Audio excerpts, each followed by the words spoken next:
সামনে ফাজিল পরীক্ষা বন্ধু, বইয়ের দিকে যখন তাকালে আমার মনে হয় আমি সবকিছুই পারি।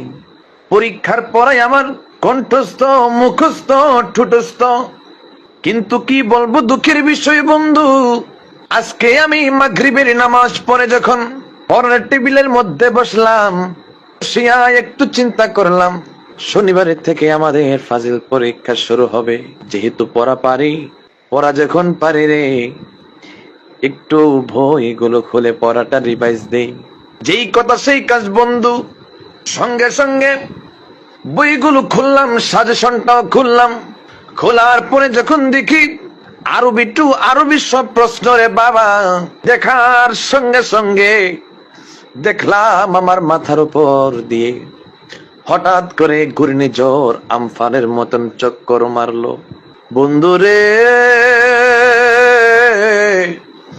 ও আমার ফাজিল পরীক্ষার্থী বন্ধুরা, হঠাৎ করে নিজের সুস্থতার কথা চিন্তা করলাম। নিজের সুস্থতার কথা চিন্তা করে বইটাকে বন্ধ করে দিলাম, সাজেশনটাকে বন্ধ করে দিলাম। বন্ধ করে দিয়ে রে বই এবং সাজেশনকে তাদের আপন জায়গার মধ্যে রেখে দিলাম। ওই আমার ফাজিল দ্বিতীয় বর্ষের বন্ধু, ওই আমার বন্ধু, তোমাদের কি অবস্থা? পরীক্ষার প্রিপারেশন কেমন? জানায়ো বন্ধুরে, একটা বার তোমাদের প্রিপারেশন জানায়ো। সুবহানাল্লাহ, মাশাআল্লাহ বন্ধু। ও বন্ধু,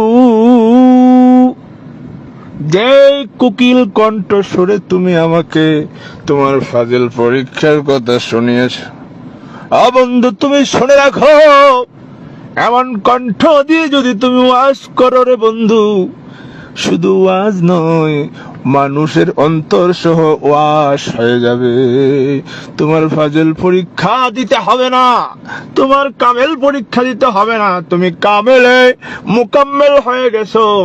ও বন্ধু, আরো শুনে রাখো, আগামী 2026 সাল, 27 সাল, 28 সাল, পুরা 3 বছরের মাহফিল অ্যাডভান্স আমি তোমাকে কমপ্লিট করে দিলাম।